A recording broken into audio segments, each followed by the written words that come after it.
The Valley Current.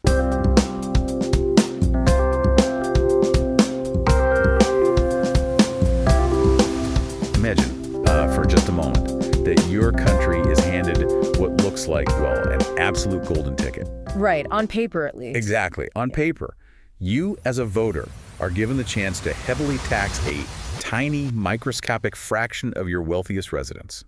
We are talking about literally less than 0.03% of the population. Less than 0.03%. And the money raised from this tax. It's earmarked specifically to fight climate change and protect the environment. Which is obviously a massive global priority. Yeah. So, I mean, if you are sitting there listening to this, checking your own bank account, you would probably assume the other 99.97% of the population would vote yes in an absolute heartbeat. Because it costs them nothing. Right. It costs them $0. It promises a massive public benefit, and it only targets the ultra-wealthy. But what if they voted a resounding, overwhelming no? It sounds like a riddle, honestly, like something designed to frustrate a sociology professor. Or a thought experiment. Yeah, exactly. A thought experiment from some economics textbook where human behavior completely defies the rational mathematical models we try to map onto it. But here is the crazy part. It isn't a thought experiment. It actually happened. And it happened recently. So, welcome to the Deep Dive. Today, we are taking you on a massive, comprehensive journey into an incredibly detailed and honestly just absolutely fascinating newsletter. It really is a dense piece of work. It is. It was published in July 2026 by Jack Russo at the Entrepreneur Law Group, or ELG. And this document meticulously analyzes the November 30, 2025 Swiss referendum. Right, where the voters of Switzerland did exactly what we just described. Exactly. They emphatically, historically rejected a 50% inheritance tax on the ultra-wealthy. Now, before we delve into the actual mechanics of, how and why this happened, I do want to establish a very clear ground rule for our discussion today. Yeah, that's crucial here. Because this source material plunges us straight into the deep end of some highly charged political and macroeconomic topics.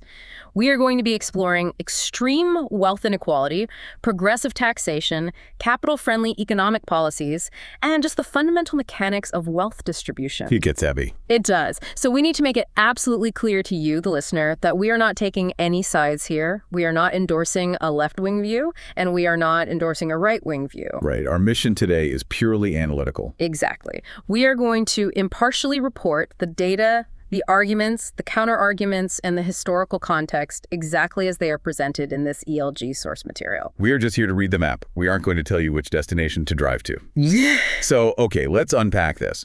Because to truly understand this document, we have to embrace the core mystery at the center of it. The big question. Yeah. Why on earth did the general Swiss population actively vote to protect a handful of billionaires from a tax that would have cost the average voter absolutely $0? Well, to set the stage, I think we should look at the specific proposal first. The initiative in question was proposed by the Young Socialists, who are widely known as JUSO. Right. And their proposal was highly targeted in its construction. They wanted to impose a 50% federal inheritance tax on estates exceeding 50 million Swiss francs. So in U.S. dollars, just for context, that is roughly $62 million. Right. So the first 62 million of an estate is completely untouched by this specific federal tax. It's only the amount over that threshold that gets taxed at a 50% rate. Okay, got it. Furthermore, the revenue generated from this was strictly designated for climate protection initiatives. Which, I mean, that feels like a double whammy of a progressive pitch, doesn't it? You tax the absolute richest of the rich, and you use the money to save the planet. You would think it would be an easy sell. But the defeat wasn't just a narrow miss. It was an absolute slaughter at the ballot box. According to the data in the report, 78.3% of the Swiss electorate voted no. And the geographic uniformity of that rejection is perhaps even more striking than the top-line number. All 26 Swiss cantons rejected it. Wow. 0 cantons voted in favor. 0. The opposition ranged from 68% against it in the urban center of Baselstadt, which you might assume would lean progressive, all the way up to an 87% rejection rate in the rural canton of Appenzell-Innerrhoden. And just to reiterate the sheer scale of who we are talking about here, The report notes this tax would have only applied to approximately 2,500 people. Out of a country of 8.7 million people. Right. Less than 0.03% of the population. Yeah. And the other 99.97% formed this massive protective shield around them. It's wild. But the author of the ELG report, Jack Russo, introduced a brilliant conceptual framework to help us kind of wrap our minds around this collective behavior. He calls it the Alpine banking hall version of the referendum. I love this analogy. Let's really build it out for the listener so they can picture it. So imagine a private, incredibly discreet banking hall nestled high up in the Swiss Alps. Okay, picturing it. This hall is where the world's wealthiest families park their assets. And they do so because the hall is famous for three things: its ironclad discretion, its unshakable stability, and its highly favorable treatment of their money. It's a literal sanctuary for capital. Right. Built up over generations. Exactly. Now imagine that one day, the younger, perhaps more idealistic employees of this banking hall bring forward a proposal. They suggest to the rest of the staff that whenever one of the really rich patriarchs of these client families passes away, if their holdings in the vault exceed a massive threshold, the bank should automatically transfer half of that excess wealth into a special climate fund to offset global warming. And from the perspective of those younger employees, it's a noble, totally necessary goal. Sure. But then the senior management of the banking hall steps up to the microphone. Right. They warn the rest of the staff and the broader membership of the hall that if they institute this policy, those ultra-rich families aren't just going to smile, nod, and hand over half their fortunes. Of course not. They are simply going to pack up their briefcases and move their accounts to competing banking halls. Exactly. Maybe one in Singapore or Dubai or Delaware. And management points out that the sheer financial loss from those families leaving the lost management fees, the lost capital ecosystem, the jobs dependent on servicing that wealth that will cost the banking hall vastly more money than this climate tax would ever actually collect. So what do the employees do? They call a vote among the members of the hall. Right. No outside judge decides this. The membership itself decides. And the members reject the proposal 4-1. Yeah. As the report says, in banking hall terms, that is exactly what happened in Switzerland on November 30, 2025. The entire country acted like the self-interested membership of that bank. What makes this behavior so compelling is how it directly challenges our intuitive understanding of voter psychology. The report highlights an anomaly it calls the threshold paradox. Oh, this part is fascinating. Yeah, to truly appreciate how wild this 2025 vote is, we have to look back exactly 10 years to a similar referendum in 2015. Because, I mean, they've tried to pass wealth and inheritance taxes before, right? They have. In 2015, there was a referendum for an inheritance tax, but the threshold was dramatically lower. It was set at 2 million Swiss francs. Okay, so that's way lower than 50 million. Vastly lower. A 2 million franc threshold would have affected a significantly larger portion of the Swiss middle to upper class. Small business owners, people with valuable real estate, a much wider net. So if you're listening to this, you might be thinking, well, okay, if the tax hits more everyday people, it makes sense that it would face massive resistance. If the net catches you, you naturally vote against the net. That is the logical assumption. But that 2015 proposal, which hit a much wider swath of the population, was rejected by 71% of the voters. Okay. Fast forward to 2025. The threshold is raised all the way to 50 million francs, meaning, mathematically, almost nobody voting will ever pay a single cent of it. It only hits those 2,500 individuals. And yet, the rejection rate actually went up. It went from a 71% rejection when it affected many to a 78.3% rejection when it affected almost no one. That is genuinely mind-bending. By narrowing the target to only the absolute ultra-wealthy, the proponents somehow managed to make the general public hate the tax even more. Exactly. And the paradox demands an explanation, as the ELG report notes. If raising the exemption threshold massively increases voter opposition, what does that reveal about the electorate? Yeah. Are they voting based on some deeply held philosophical value about property rights, or are they voting their fears about macroeconomic fallout? Well, to figure out why regular, everyday voters would form a protective shield around 2,500 billionaires, I think we really have to step back and look at the macro picture. Definitely. We have to understand just how heavily wealth is concentrated over the last couple of decades. Because these billionaires aren't just a target in Switzerland. You know, they are a global phenomenon, and the numbers presented in this ELG report are just staggering. We are looking at a backdrop of wealth concentration that the report describes as unprecedented in the modern era. Let's trace that trajectory. Okay. According to the data cited from Forbes and the Bloomberg Billionaires Index, back in the year 2000, total global billionaire wealth was approximately $900 billion. Which, honestly, a quarter century ago sounded like an unfathomable amount of money. It did, but wait for it. By 2025, that figure had skyrocketed to $16.1 trillion. Trillion. With a T. Yes. That is a 17-fold increase in just 25 years. 17 times. I mean, that completely eclipses the growth rate of the actual global GDP, or average wages, over that exact same time period. Completely. And the population of billionaires grew alongside it, from about 470 individuals globally in the year 2000 to over 3,000 by 2025. Wow. But the most dramatic, almost violent concentration of this wealth happened very recently. It happened post-2020. The pandemic. Right. The COVID-19 pandemic produced what economists call a K-shaped divergence, and the report categorizes it as being of historic proportions. Break that K-shape down for us. Sure. Between March 2020 and December 2020, which is just a 9-month window during the height of the lockdowns, global billionaire wealth increased by $3.9 trillion. So that's the top arm of the K, shooting upward, adding trillions. But I imagine the bottom arm of that K represents the millions of everyday workers who are, suddenly furloughed, dipping into their emergency savings, or losing their small businesses entirely. The numbers confirm that exact inverse reality.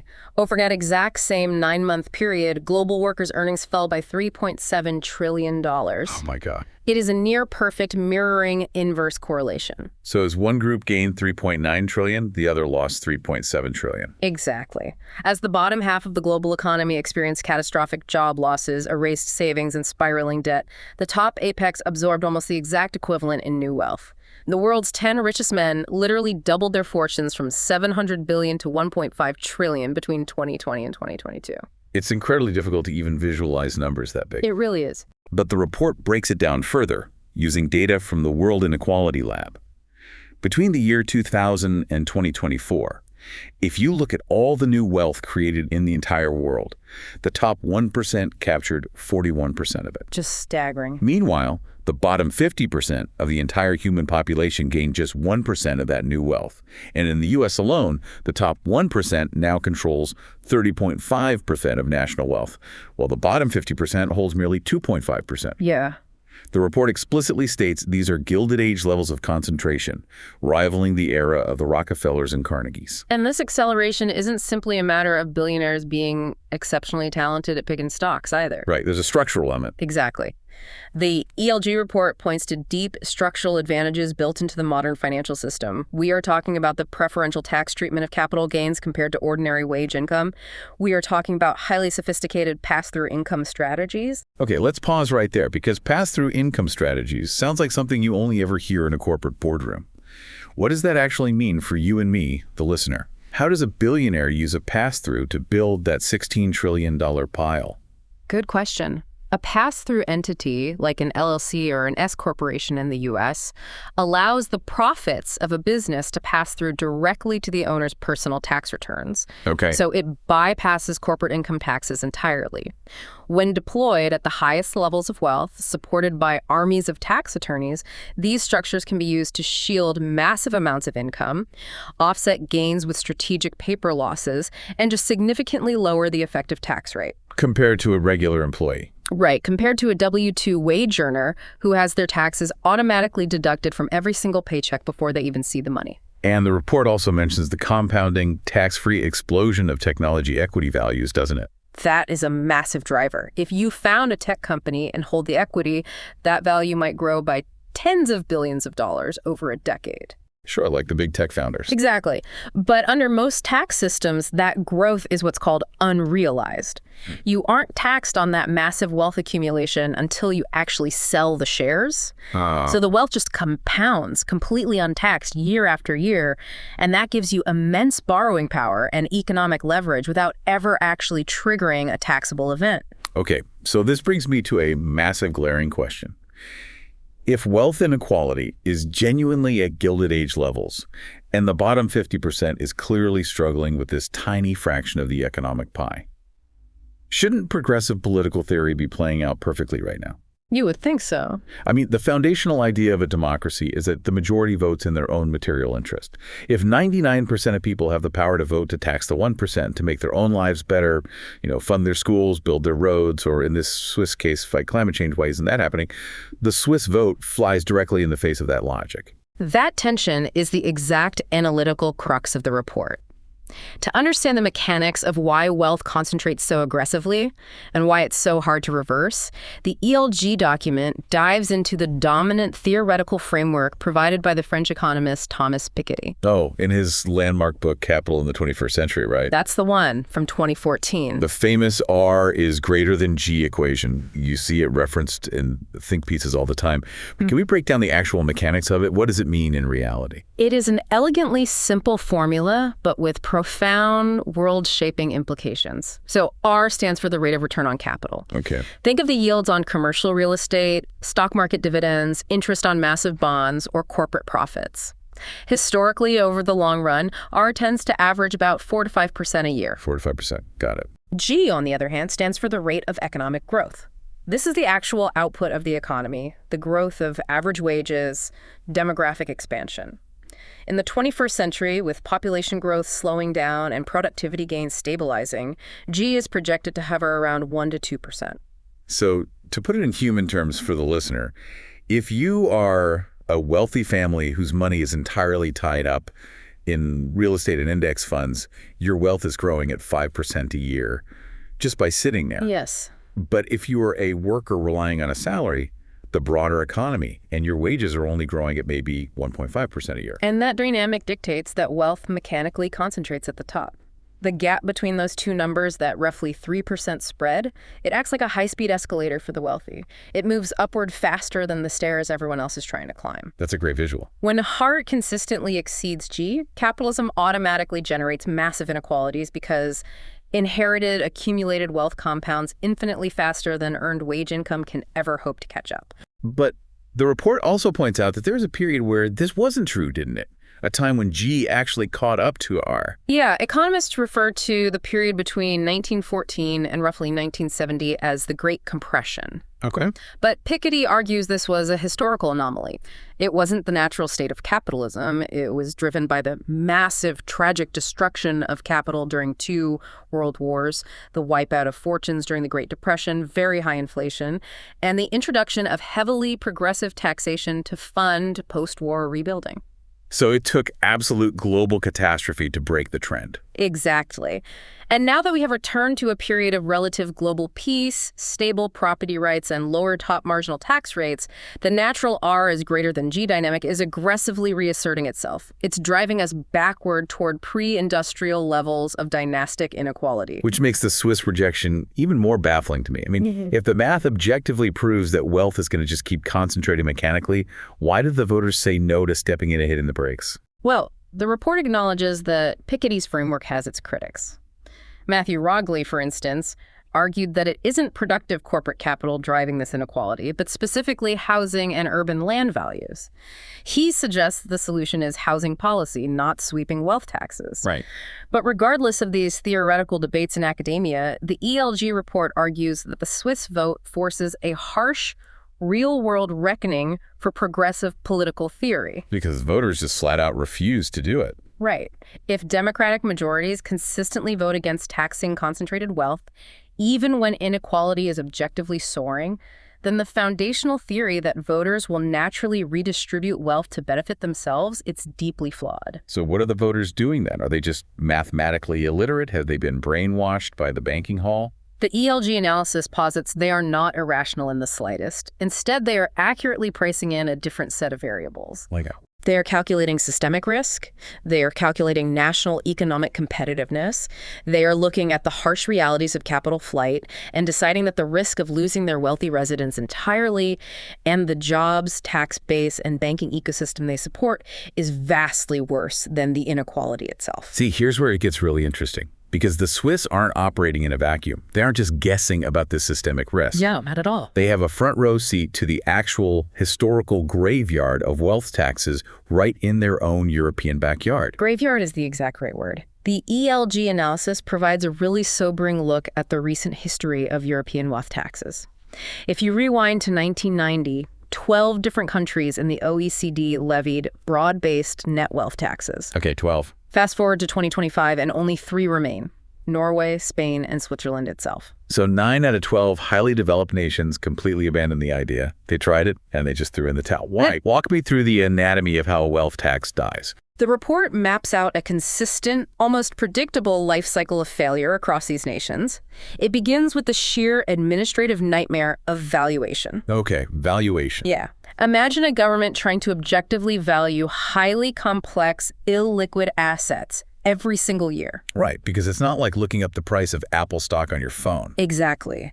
How do you accurately price a privately held fourth-generation family manufacturing company? You can't just Google that. No. Or a unique, world-renowned piece of contemporary art. Or a massive, untraded tech startup that is burning cash but has huge potential.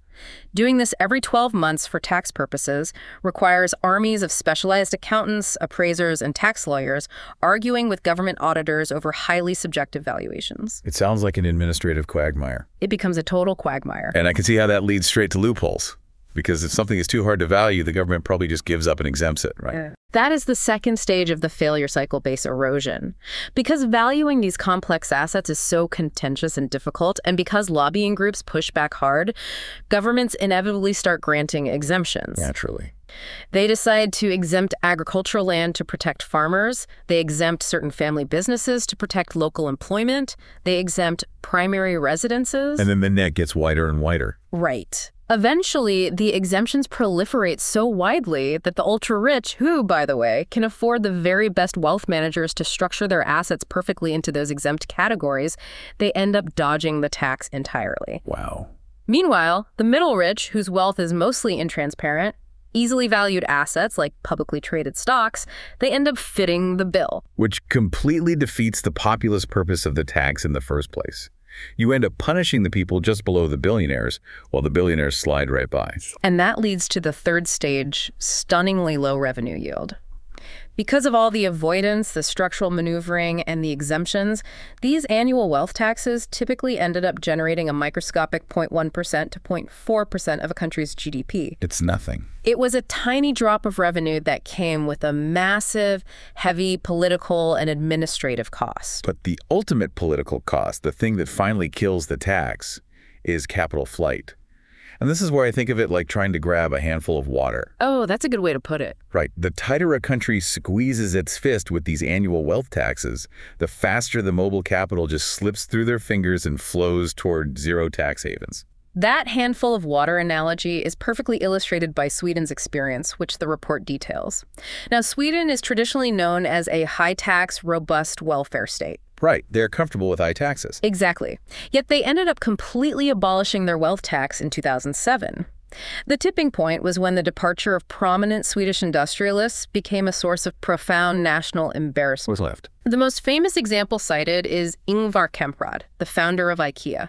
He moved to Switzerland specifically to avoid the punishing Swedish tax regime. The IKEA guy left Sweden. That is embarrassing. It really was. The Swedish center-left government ultimately had to concede that the political and economic price of chasing their most successful entrepreneurs out of the country vastly exceeded the tiny fiscal benefit the wealth tax was actually bringing in. And France went through a very similar, highly publicized ordeal. They did. France had a famous, long-standing wealth tax known as the ISF. By 2018, under President Emmanuel Macron, they drastically reformed it, essentially gutting it and shrinking it to apply almost exclusively to real estate. Why did Macron do that? The ELG report notes that prior to Macron's reform, France suffered massive, sustained capital flight. They lost an estimated 35 billion euros in assets as wealthy French citizens simply relocated a few hours away across the border to places like Belgium, London, or Switzerland. And then there's Norway, which is one of the 3 countries that stubbornly still has a wealth tax today. But they're dealing with the fallout of trying to tighten the screws just recently. Yes. In 2022, Norway made a relatively small adjustment. They slightly raised their top wealth tax rate to 1.1%. Just a 1.1%. That's it. But the result was immediate and dramatic. They saw over 300 highly wealthy individuals, including some of their most prominent business builders, emigrate almost immediately, and primarily they moved to Switzerland. Wow. Now, the report points out an interesting paradox in its questions for further discussion section. Norway's overall tax revenue actually did go up slightly despite the departures, but politically, the imagery of a mass exodus of your top business leaders fleeing the country is incredibly damaging to a government's mandate. So put yourself in the shoes of a Swiss voter in November 2025. You are looking at this JUSO proposal for a 50% inheritance tax. You aren't just thinking about the moral imperative of climate change. You are thinking about the IKEA founder moving to your country. Yes. You are thinking about the French billionaires who fled to Geneva. You know your country benefits from being the sanctuary. And the report maps out the first, second, and third order consequences of this Swiss rejection. By definitively crushing this tax with a 78.3% supermajority, Switzerland cemented its geopolitical brand. Right. It sent a massive, flashing neon sign to mobile capital around the world saying, your money is safe here, our voters will protect you. Yeah. Remember, Switzerland is home to approximately 152 billionaires. That is an enormous, disproportionate concentration of capital for a country of only 8.7 million people. That capital ecosystem supports the massive financial assets managed in Zurich and Geneva, and it funds corporate headquarters drawn by cantonal tax competition. The voters chose to protect that ecosystem. And that Swiss brand directly sabotages efforts to build a global tax coalition. The report specifically mentions how this Swiss vote pulls the rug out from under Gabriel Zucman. It absolutely does. For the listener who might not know, Zucman is a prominent left-leaning economist who has been relentlessly pushing for a G20 coordinated effort to establish a 2% global minimum tax on billionaires. And the entire premise of Zucman's G20 proposal relies on universal participation. The theory is that if every major economy in the world agrees to tax billionaires at the exact same rate at the exact same time, the billionaires have nowhere left to flee. Right. You eliminate the capital flight problem by eliminating the safe harbors. Exactly. But Switzerland, which notably is not an EU member and maintains incredible treaty flexibility, they just demonstrated that they will absolutely not play along with a global wealth tax. They opted out. They proved that even everyday citizens who would never pay the tax themselves will vote to reject it to protect the systemic wealth of their nation. Without Switzerland's participation, Zucman's inescapable global net has a massive alpine-sized hole torn right through it. So the race to the bottom continues. Yeah. The capital just keeps flowing to the path of least resistance. Jurisdictions like Singapore, Dubai, and Delaware, which the report notes are all zero estate tax jurisdictions, they gain even more relative attractiveness for dynastic wealth planning. The structural entrenchment of wealth concentration just continues to reinforce itself globally. But hold on, let's look at this from the other side for a second. Yeah. Does capital have to flee? Is it an unbreakable law of physics? The ELG report does something great here. It actually presents the strongest counter-argument to the whole capital flight narrative. It does. It asks whether this flight is a law of nature or if it's just a failure of government plumbing. That is a crucial distinction. The report highlights the perspective of economists like Emmanuel Saez and Gabriel Zucman. Their critical insight is that, in their words, quote, behavioral elasticities are policy variables, not parameters. Okay, behavioral elasticities. That sounds like jargon from a graduate seminar. What does that actually mean in plain English? How does a billionaire demonstrate elasticity? In economics, elasticity measures how much a specific behavior changes in response to a policy shift. So if a country imposes a 1% wealth tax, how much does the reported wealth shrink? Okay. In Switzerland, historically, their cantonal wealth taxes show massive elasticities of 23 to 34%, meaning for every 1% tax applied, 23 to 34% of the targeted wealth seemingly vanishes from the tax rolls. And it vanishes because the wealthy hire a lawyer to change a corporate domicile, or they move assets into offshore trusts, or they literally just move across the border. Exactly. The wealth is highly elastic. It moves quickly to avoid the tax. But Saez and Zucman argue that this high elasticity isn't because rich people are inherently wired to flee taxation like a law of nature. It's because the country lacks systematic third-party reporting. The enforcement plumbing is leaky, so the water escapes. So they are saying if you fix the pipes, the water stops leaking. They point to Denmark as the proof of concept. When Denmark had a wealth tax, it was accompanied by comprehensive, automatic third-party reporting. What does that look like? This meant that banks, investment firms, and institutions automatically reported all assets directly to the government. They didn't rely on the taxpayer to self-declare their wealth. Under that tight system, the elasticities dropped below 1%. Wow, below 1%. The wealth didn't vanish. The policy implication here is profound. Wealth taxes don't fail because taxation inherently triggers flight. They fail because weak enforcement permits avoidance. Makes sense. If you build a well-designed tax with automatic information exchange, beneficial ownership registries that strip away the anonymity of shell companies, and strict exit taxes for anyone trying to leave you, can stop the flight. So if Denmark proved that you can stop the wealthy from hiding their money just by having good reporting, why don't countries just do that? Why don't they just build better surveillance, open up the beneficial ownership registries, and force everyone to be transparent? It seems like an easy fix to the plumbing. Because, as the ELG report carefully points out, there is an equally strong counter-argument on the other side of the ledger. Enforcement infrastructure does not exist in a vacuum. It comes with massive political, administrative, and privacy costs. Oh. You have to build a surveillance state. Precisely. Building the kind of seamless global apparatus required to effectively close every avoidance path would require a level of international coordination that simply does not exist today. But more importantly, it requires domestic privacy intrusions that voters fundamentally resist. Because they don't want the government in their business either. Right. Think about what comprehensive third-party reporting actually means in practice.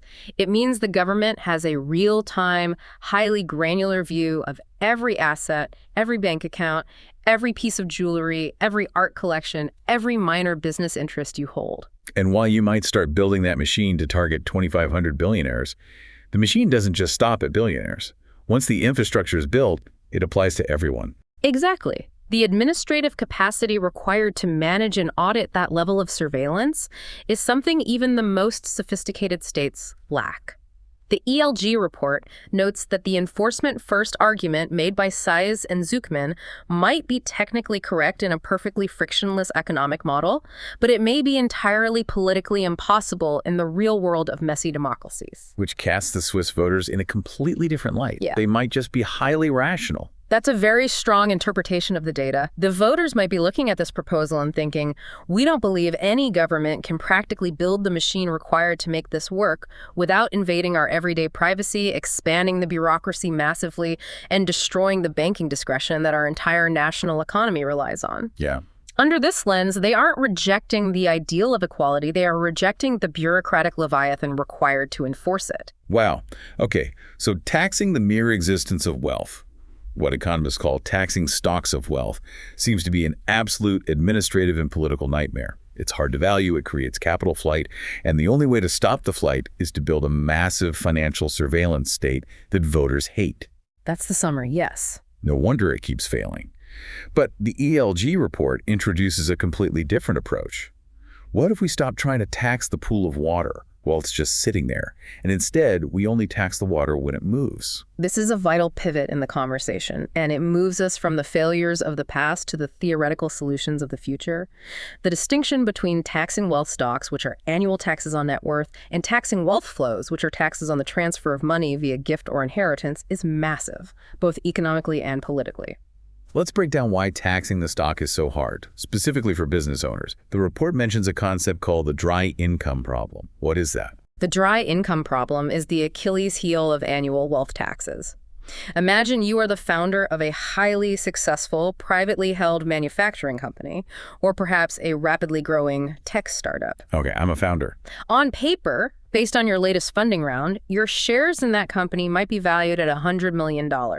You are vastly wealthy on paper. I like this hypothetical. Right. But you don't actually have $100 million in cash sitting in your checking account. Your wealth is entirely tied up in the machinery, the patents, the illiquid stock of the business, and you reinvest every dollar of profit back into growth. So if the government comes along and says we have a 2% annual wealth tax, please write us a check for $2 million by April 15th, what do? I don't have $2 million in cash. That is the dry income problem. You have the theoretical wealth, but you don't have the liquid cash, the wet income to actually pay the tax bill. So how do they pay it? To satisfy the government, you might be forced to sell off pieces of your business, take on heavy personal debt, or liquidate assets at a fire sale price.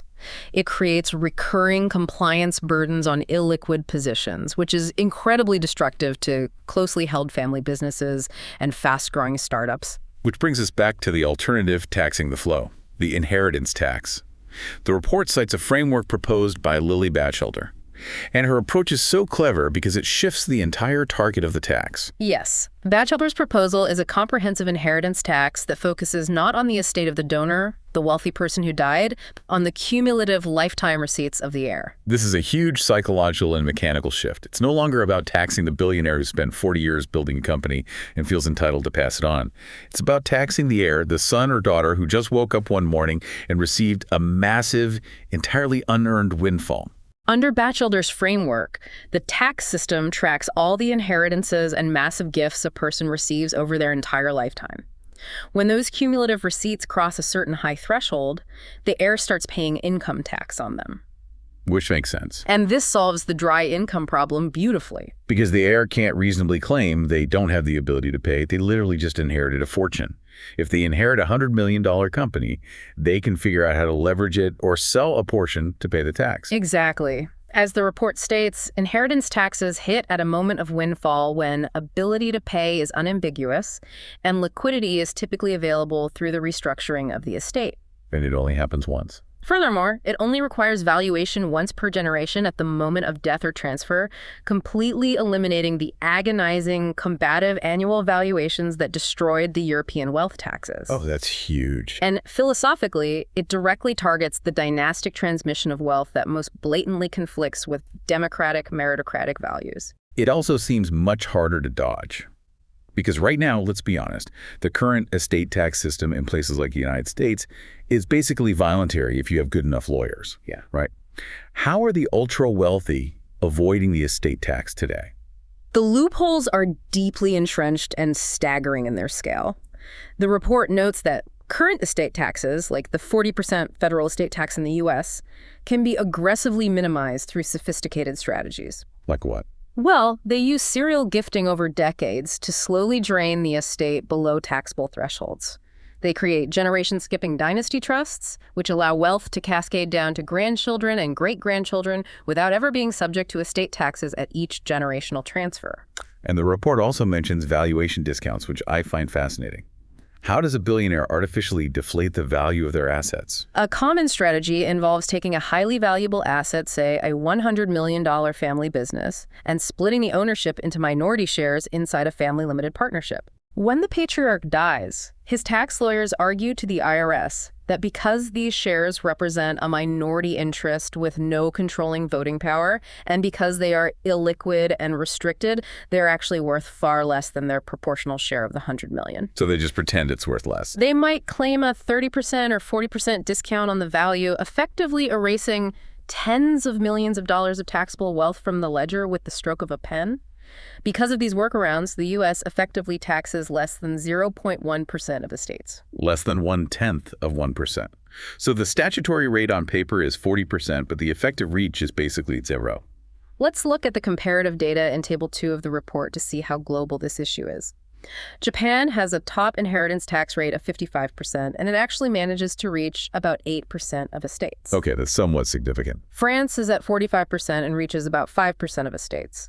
The U.S. has a 40% rate, but reaches less than 0.1%. And Switzerland? The Swiss federal inheritance tax rate is an absolute 0%.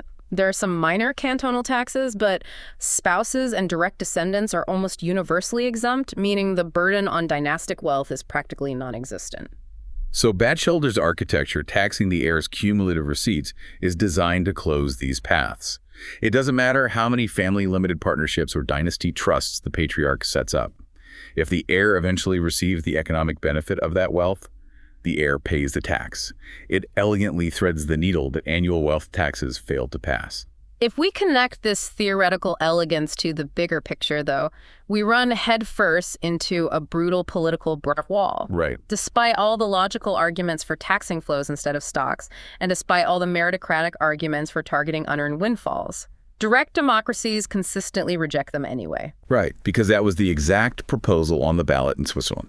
JUSO proposed an inheritance tax, a tax on the flow, hitting only estates over 50 million francs, and the voters still slaughtered it 78.3% to 21.7%.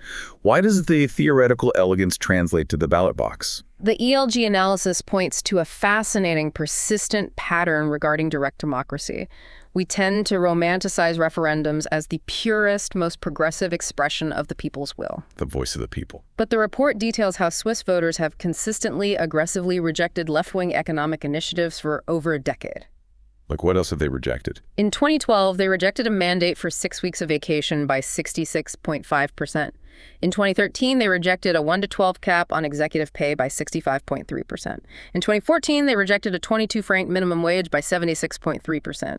In 2016, they rejected a universal basic income by 76.9%. It's an unbroken decade-long streak of the working class voting against redistributive policies. The report suggests that the direct democratic mechanism might actually enhance the persuasive power of capital flight warnings and economic disruption narratives. How so?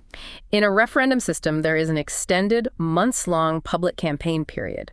This allows well-funded business interests, banking associations, and corporate lobbies to saturate the media landscape with systematic communications about the severe risks of the policy. And the proponents can't match that. Exactly. Proponents of the tax, like the Young Socialists, face massive asymmetric resource constraints. They simply don't have the tens of millions of dollars required to counter the relentless messaging of the banking and corporate sectors. Which explains a really wild data point in the report regarding the timeline of the vote. Pre-vote polling for the 2025 referendum initially showed 67% opposition. But on election day, the actual rejection was 78.3%. Yeah. That is a massive 11-point shift in the final weeks.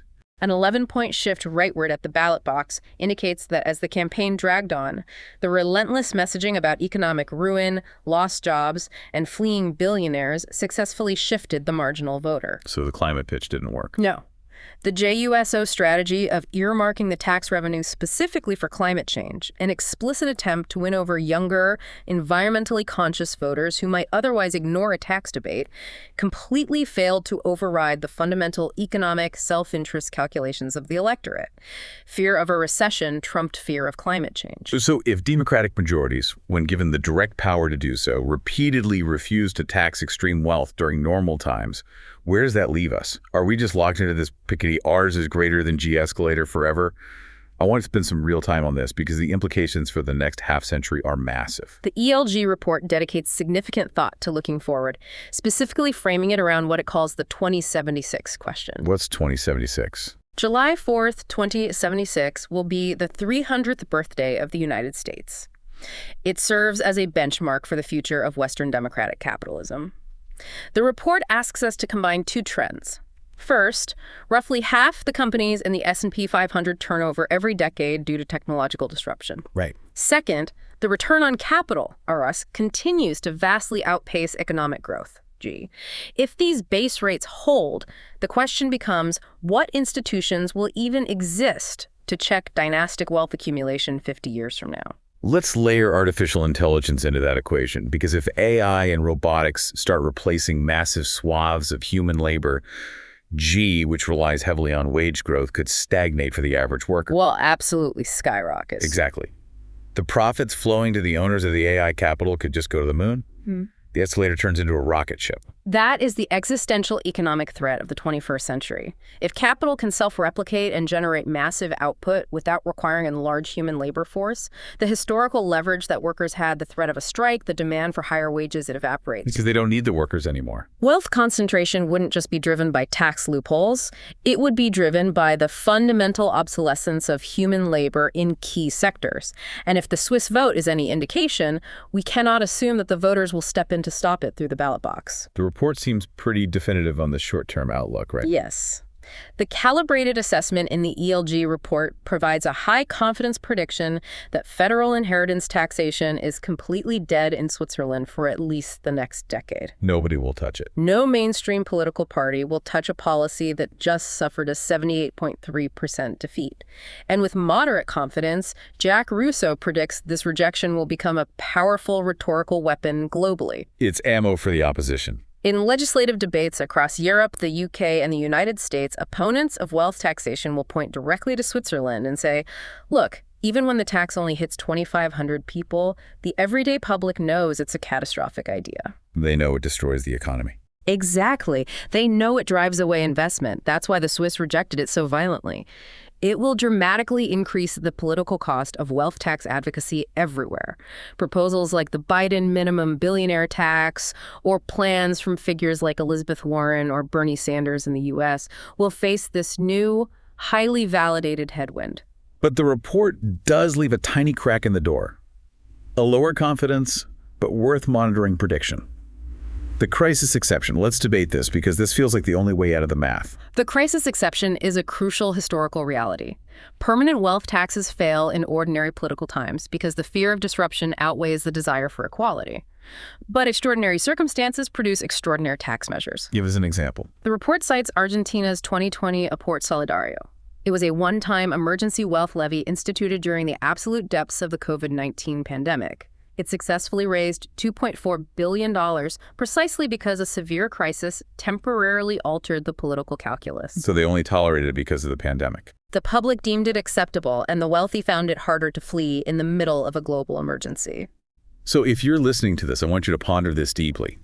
Are we heading toward a future where this massive AI-driven wealth concentration just continues humming along totally uninterrupted, and it is only ever briefly paused by a massive global disaster? And that's a dark thought. Are we relying on sovereign debt defaults or pandemic-scale shocks or catastrophic climate adaptation emergencies to be the only events capable of forcing a temporary redistribution of wealth? It is profoundly sobering. The Swiss result applies to ordinary politics. But it strongly suggests that, short of a true existential emergency, aggressive wealth tax advocacy might be, as the report provocatively asks, a category error about what democracies actually do. People vote for stability over redistribution.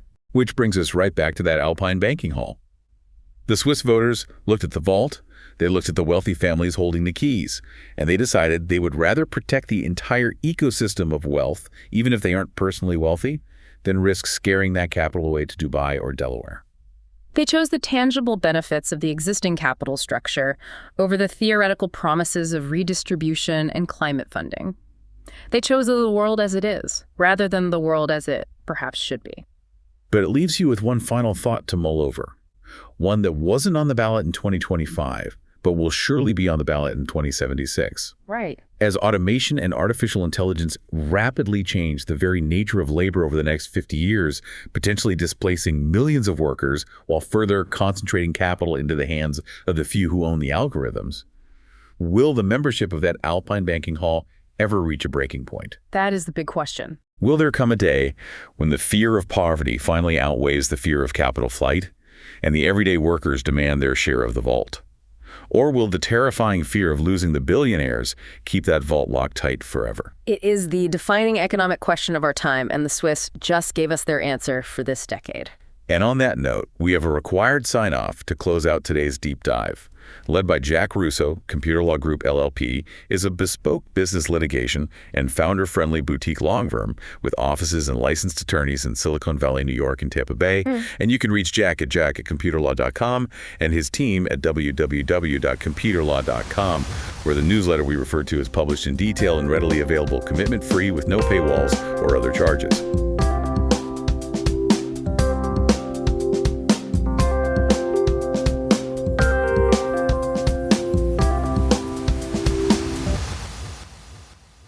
Tune in next time on The Valley Current.